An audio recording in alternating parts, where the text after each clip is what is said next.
This is One-on-One. That's good acting, man.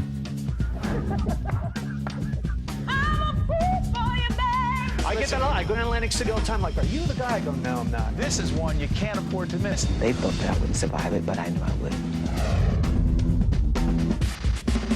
There he is, Rodger DeRose, President and Chief Executive Officer of Kessler Foundation. Good to see you, Rodger. Thanks, Steve. Appreciate it. For those who do not know, the Kessler Foundation is? Well, you know, everyone that hears the name Kessler, they think of the great medical rehabilitation that takes place, and it's taken care of Christopher Reeve and Eric LeGrand and Ben Vereen, but few people know about Kessler Foundation and the leadership that we provide in research in terms of the work that we do in spinal cord injury and stroke and brain injury and multiple sclerosis. But the other part of our organization is the venture funding that comes from our organization to other nonprofit organizations that are creating businesses that hire people with disabilities. We're trying to do everything that we can, that after we improve the functionality of a person with a disability, to reintegrate them back into their community and with their family. You know, as I was getting ready for the show, I was stunned by some of the numbers. Tell me if these are off. People with disabilities, cognitive and physical, the unemployment rate, Rodger, is it as high as 80%? It is. How could that be? I know, it's incredible to think that it's 10 times the national average that we're talking about every day. We talk about 55 million people of the population, all right? Right. How could the unemployment rate be so high, and what is causing it?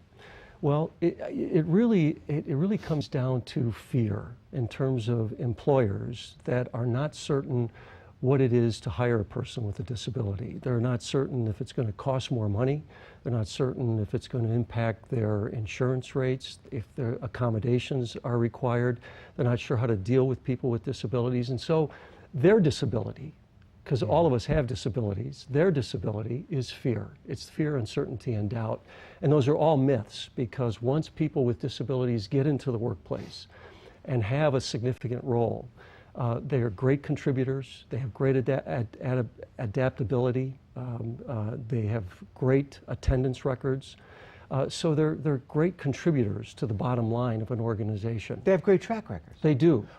Are there companies out there, Rodger, that actually have, speaking of track records, are there some companies that actually have done some real good work in this area, have ignored the myths, and actually hired some people with disabilities and have done well? Yeah, there are, and I'll give you two examples, Steve. One is Walgreens. Walgreens has done an outstanding job. They've moved the hiring of people with disabilities into their distribution centers. They tested it for about 3 years, and now they've moved it out to 20 of their distribution centers all across the United States to service the 7,500 retail stores that they have. They have 30 to 40% of their employees in their distribution centers with disabilities. They're 30 working to 40%? 30 to 40%, and they're working side by side with able-bodied individuals for the same pay, and they're held accountable for the same performance metrics. Another organization that we helped to fund to demonstrate to them that hiring people with disabilities could impact their bottom line was Lowe's. And they went through the same. We test marketed with them in 3 different sites across the country, and now they are rolling it across all of their distribution centers here in the U.S. as well. But hold on, Rodger. It's interesting. You said that the Kessler Foundation, what role do you wind up playing in a situation like that? Are you saying that there's a chance, we don't know what would have happened, that there's a chance they may not have done that? Did you encourage them to do it and then helped initiate doing it and then provided dollars to do it? Right. They were skeptical in terms of using their dollars to fund a program like this. So what we ended up doing was funding a nonprofit organization that acted as the consulting group and engaged with the disability organizations that were bringing people with disabilities into the organization, recruiting them, training them for the assignment, and working with Lowe's Human Resources to train their managers on how to work with people with disabilities so that they felt really engaged with them side by side with able-bodied employees. Kessler Foundation does so much more. Talk about some of the other initiatives you're most proud of. Well, you know, here in the state of New Jersey, and we fund programs all over the United States now, but here in New Jersey, one program is the Hudson Community Enterprises. The Hudson Community Enterprises. Right.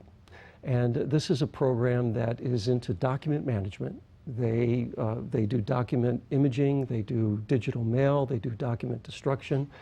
They started out 5-6 years ago, Steve, and they are now a $5 million organization with 400 employees. 70% of the employees are people with disabilities, all because of the funding that we provided to them to give them venture funding to get capital equipment, to put the infrastructure in place, to get started, to demonstrate that they could build a successful and a sustainable business model. And you're doing work with veterans. We are. We think that that's a very important aspect of our role in society, Steve, in terms of these are the same men and women that fought for us. They should not be the homeless people that defended our streets. And we believe that one of the great transition elements that they have to go through is once they take their military skills, how do they go back into the workforce, into the community?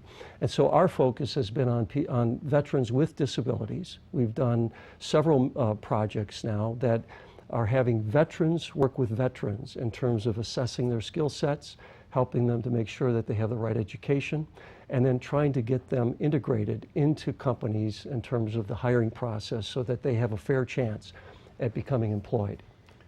What's the message for the rest of us, for employers out there who are listening to what you're saying right now, saying, hey, wow, I didn't know that. That's really terrific, but that's not enough. I think, Steve, I think that it's the next hiring frontier, hiring people with disabilities. We're going to have a shortage at some point. When this economy goes into full expansion mode again and the baby boomers have graduated, we're going to be into a shortage. And hiring people with disabilities makes good business sense in terms of their contributions, in terms of their creativity. They are consumers, and they have a significant consumer purchasing power. And for organizations that hire people with disabilities, they also see increased market share as well. So they have a double bottom line. They get the profitability in productivity enhancements, but they're also doing something that is socially responsible. You love your work. I do. Makes a difference. Yeah, it really does, Steve. We're making a difference in the community and across the country. Big difference. We appreciate you being with us, and I assure you this will not be the last time we explore the subject. We barely scratched the surface, and like you said, it's a new frontier, not just for employers, but I have a feeling for those of us in the media and public broadcasting. Thank you very much, Rodger. Thank you, Steve. Rodger DeRose, President and Chief Executive Officer, Kessler Foundation. Thank you for being with us.